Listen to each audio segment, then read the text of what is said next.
నా దగ్గరే పనిచేసిన స్టాఫ్ ఒక అమ్మాయి ఉండేది. ఆ అమ్మాయి కూడాను, అమ్మాయి అనను, 35-40స్లో ఉండేది. ఆమె ఉండేది నా దగ్గర డైరెక్ట్ పనిచేసిన ఎంప్లాయీ. ఆమె కూడాను చక్కగా ఏమైనా ప్రోగ్రామ్స్ అయినప్పుడు as it is women are beautiful, when they deck up they are more beautiful. So అలా చక్కగా వాళ్ళు యాక్టివ్గా ఉండే పర్సన్స్. బాగుండేది ఆ అమ్మాయి. తర్వాత ఆ మధ్య కాలంలో నేను వేరే ఆఫీస్కి షిఫ్ట్ అయ్యాను. She is there only. ఏదో అవసరం కొరకు ఒక 2 years క్రితమేమో నా దగ్గరికి వచ్చింది. రత్నాలు ఎన్నో ఉంటాయి, కానీ నాణ్యమైన రత్నం అతి తక్కువ ధరకే లభించే ఏకైక సంస్థ 6JVR. సౌత్ ఇండియాలోనే ద బెస్ట్ 6JVR. వచ్చేసిన తర్వాత షీస్ టోటలీ డిఫరెంట్. నేను అప్పుడు ఆ అమ్మాయిని చూసినప్పుడు టోటలీ డిఫరెంట్ ఆమె. అది ఒకలాంటి ఫేస్ మీద ఒక కప్పు లాంటిది ఇంత థిక్ ఒక కప్పు లాంటిది, ఒక లేయర్ లాంటిది ఏర్పడి, ఒక బ్లాకిష్ లేయర్ ఏర్పడి బాడీ అంతా కూడాను అయ్యో అయిపోయింది. ఆవిడ ఏందమ్మా నీకు అంటే, ఆవిడంటుంది మేడం స్కిన్ క్యాన్సర్. నాకు తెలియలేదు. తెలిసే వరకు ట్రీట్మెంట్ స్టార్ట్ అయింది. ఇప్పుడు కీమోస్ తీసుకుంటున్నాను, రేడియోథెరపీ తీసుకుంటున్నాను. దాని అంతా ఎఫెక్ట్ జుట్టు రాలిపోయింది. ఇది వచ్చి అదేదో పెట్టుకొని తిరుగుతుంది ఆవిడ. సరే, జుట్టు రాలిపోవడం పెద్ద తలనొప్పి కాదు. తలనొప్పి అంటే ఇది బాధ కలిగించే విషయం ఏంటంటే, ఒక మనిషి ఈ రూపంలో మనం చూసి ఒక టోటలీ డిఫరెంట్ రూపంలో ఒక సిక్ పర్సన్గా, చాలా సిక్ పర్సన్, అసలు ఈమె మళ్ళీ బాగుపడుతుందా లేదా అనే రూపంలో మనం చూసినప్పుడు చాలా నాకైతే డిస్టర్బ్ అయ్యేది.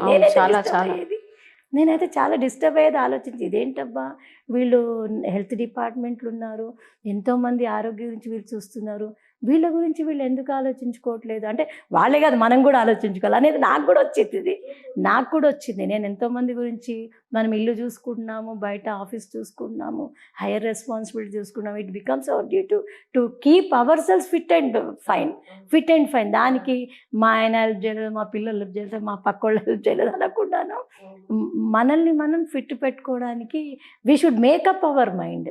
Correct. We should give auto suggestions to our mind and body, stating that yes, I should be fine enough to carry out my duties.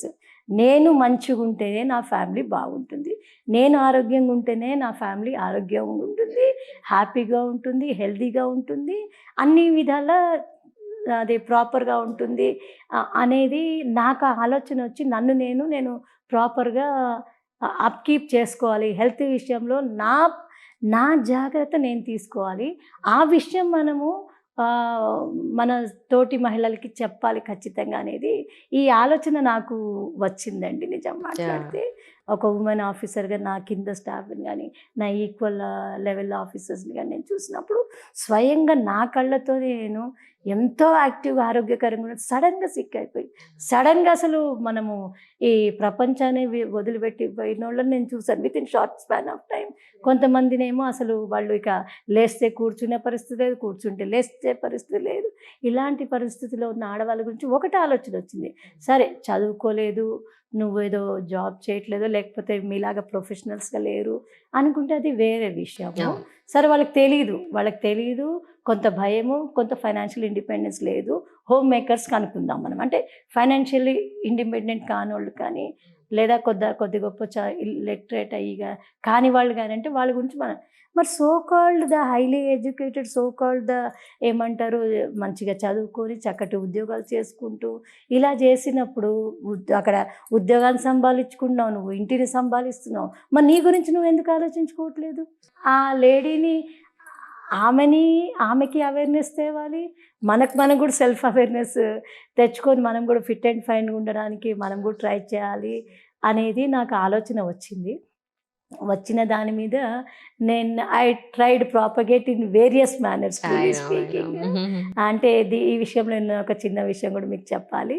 అదేమిటంటే, నేను ఉమెన్ అంటే మెడికల్ అండ్ హెల్త్ డిపార్ట్మెంట్లో ఒక ఉమెన్ ఆఫీసర్గా ఉండడమే కాదు, ఉమెన్ ఎంప్లాయీస్ ఇలాంటి health issues కానీ అదర్ ఇష్యూస్ కానీ చూసినప్పుడు నాకు ఒక ఆలోచన వచ్చింది. ఏమిటంటే, వీళ్ళని గ్యాదర్ చేసి వీళ్ళని సపోర్ట్ చేయడానికి వీలుగా మనం అసోసియేషన్ చాలా ఉన్నాయిలేండి, ఎంప్లాయీ అసోసియేషన్స్ ఉన్నాయి చాలా కూడా. ఏదో ఎన్జిఓస్ అని, టీజీఓస్ అని, అంటే గెస్టెడ్ అసోసియేషన్ అని, నాన్ గెస్టెడ్ అసోసియేషన్, చాలా ఎంప్లాయీ అసోసియేషన్. కానీ పర్టికులర్గా ఉమెన్ ఎంప్లాయీస్ కోసము మనం ఎందుకు ఒక అసోసియేషన్ చేయకూడదు అనే ఒక ఆలోచన నాకు వచ్చింది.